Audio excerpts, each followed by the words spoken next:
गांव का रास्ता। रमन रात के 10 बजे दिल्ली के बस अड्डे पर पहुंचा।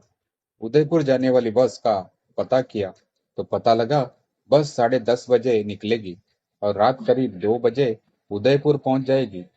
रमन एक सरकारी ऑफिस में काम करता था। उसे कुछ जरूरी काम से उदयपुर में पंचायत ऑफिस जाना था। वह बस में बैठ गया। बस अभी खाली थी। दो चार सवारियां ही बैठी थी। 10:30 बजे बस निकल गई। कंडक्टर से टिकट लेते समय रमन ने पूछा, भाई जी, रात को बस स्टैंड से गांव के लिए कोई सवारी मिल जाएगी? कंडक्टर ने कहा, मेरी बात मानो तो उदयपुर मत उतरो। आगे शहर में उतर जाना, वहां से 20 मील है। वहां किसी होटल में रुककर सुबह उदयपुर आ जाना। रमन को कंडक्टर की बात समझ नहीं आई। वह बोला, नहीं भाई, मुझे तो उदयपुर ही जाना है। काम खत्म करके कल ही वापस लौटना है। बस चल रही थी। काफी सवारियां बैठी थी। रात करीब 2:30 बजे बस उदयपुर बस स्टैंड पर पहुंच गई। रमन बस से उतर रहा था, तभी उसे कुछ सवारियों ने मना किया, लेकिन रमन नहीं माना। वह बस स्टैंड पर उतर गया। बस स्टैंड बिल्कुल खाली पड़ा था। वह अंदर गया तो टिकट काउंटर पर भी कोई नहीं था। रमन वही पास पड़ी एक बेंच पर बैठ गया। लगता है यहाँ कोई नहीं है। रात यही टिकट काउंटर में बिता लेता हूँ। सुबह होते ही गांव चला जाऊंगा। वह टिकट काउंटर के गेट पर पहुंचता है, लेकिन वहां ताला लगा हुआ था। रमन हार कर उसी बेंच पर आकर बैठ जाता है। कुछ दूर पर एक चाय की दुकान थी। वह वहां पहुंच जाता है। वहां भी कोई नहीं था। दुकान के अंदर एक बेंच पड़ी थी। रमन अपना बैग सिर के नीचे लगाकर वहीं लेट जाता है। कुछ देर में उसे किसी के चलने की आहट सुनाई देती है। वह दुकान से निकलकर बाहर देखता है तो एक आदमी कंबल ओढ़े, शायद हाथ में बीड़ी लिए, गांव की ओर जा रहा था। अरे भैया, रुको, क्या तुम गांव में जा रहे हो? वह आदमी नहीं रुका और सीधा चला जा रहा था। रुको, क्या तुम गांव में जा रहे हो? वह आदमी नहीं रुका और सीधा चला जा रहा था। रमन भागकर उसके पास गया। उसने देखा एक बूढ़ा आदमी जिसका रंग एकदम काला था। रमन को देखकर वह रुक गया। क्या है? मेरा रास्ता क्यों रोका? भाई, मुझे भी साथ ले चलो। गांव तक जाना है। इस समय जाना ठीक नहीं। यही सो जाओ, सुबह गांव चले जाना। लेकिन तुम भी तो जा रहे हो। मैं तुम्हारे साथ चलता हूँ। तुम्हारी मर्जी, लेकिन बाद में मत कहना बताया नहीं था। तुम शहरी लोग किसी बात मानते नहीं हो। चलो, दोनों खेतों के रास्ते से होकर गांव की ओर चल देते हैं। भूत प्रेत में विश्वास रखते हो? नहीं, भूत प्रेत कुछ नहीं होते।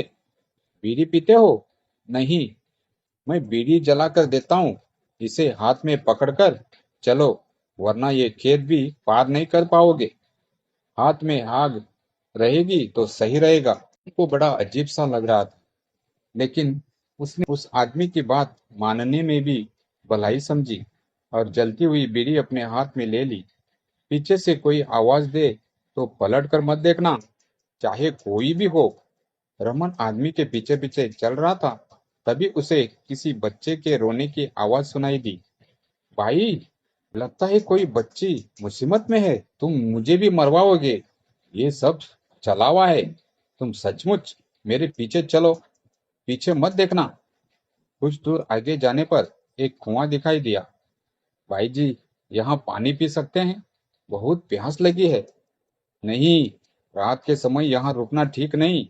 अगर रुक गए तो गांव वालों को सुबह हमारी लाश ही मिलेगी। चुपचाप चलते रहो। रमन चुपचाप उस आदमी के पीछे चलने लगा। अचानक रमन को लगा जैसे उसके पैर किसी ने जकड़ लिए हैं। उसके पैर उठ नहीं रहे थे। वह बड़ी मुश्किल से आगे बढ़ रहा था।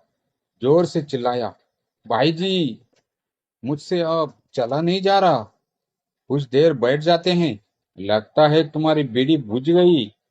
रमन ने देखा, वाकई उसकी बीड़ी बुझ गई थी। तुम्हें किसी साये ने पकड़ लिया है। मैं अपना हाथ देता हूँ, उसे पकड़कर मेरे साथ चलो। मैं पीछे मुड़कर नहीं देख सकता। उस आदमी का हाथ पकड़ लेता है। वह आदमी लगभग उसे घसीटता हुआ लेकर चलने लगता है।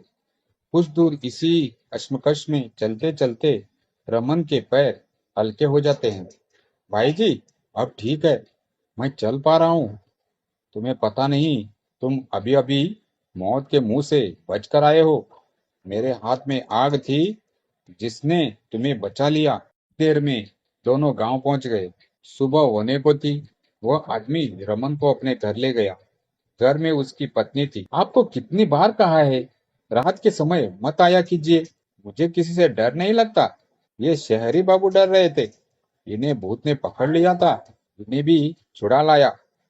आप बैठो, जा इसके लिए चाय बना ला। रमन बहुत डर रहा था। वह बोला, गांव के लोग रात को कहीं नहीं जाते? नहीं, गांव के बाहर भूतों का पहरा रहता है। जो भी गया वापस नहीं आया। आप कहाँ से आ रहे थे? मैं अक्सर अपने बेटे को ढूंढने निकल जाता हूँ। वह भी आपकी तरह रात को उस रास्ते पर गया था, लेकिन वापस नहीं आया। कुछ ही देर में सुबह हो गई। रमन पंचायत घर गया और अपना काम निपटा कर वापस जाने लगा। पहले उस आदमी के घर गया। मैं वापस जा रहा हूँ। आपका बहुत बहुत धन्यवाद। बेटा, एक वादा करो, चाहे कितना भी जरूरी काम हो, इस गांव में वापस मत आना।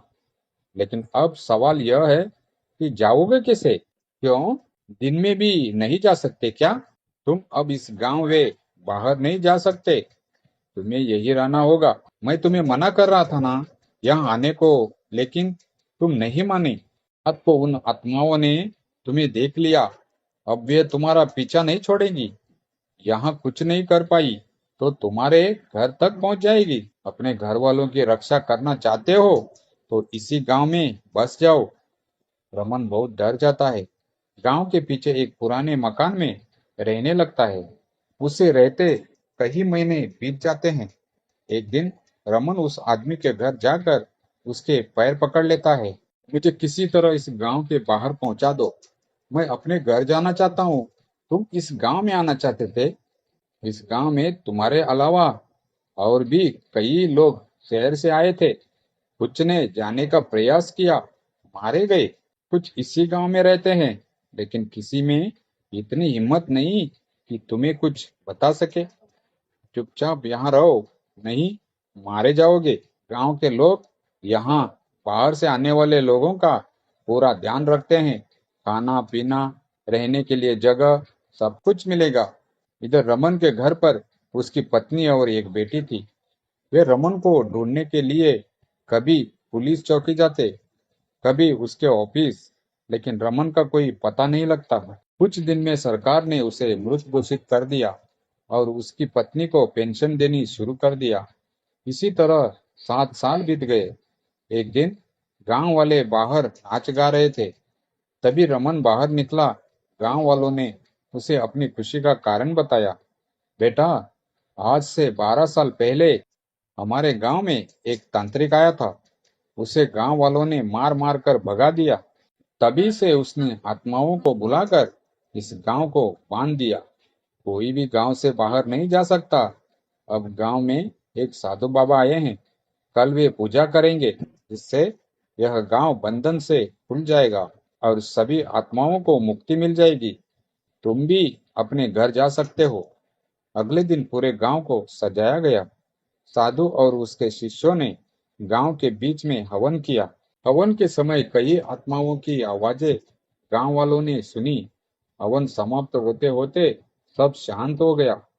गांव अब श्राप मुक्त हो चुका था। रमन भी साधु बाबा और अन्य लोगों के साथ गांव से बाहर आ गया। वहां से बस लेकर वह अपने घर पहुंचा। घर पहुंचकर रमन ने चैन की सांस ली। दोस्तों, कहानी कैसी लगी कमेंट कीजिए और वीडियो को लाइक करके चैनल को सब्सक्राइब कीजिए। धन्यवाद।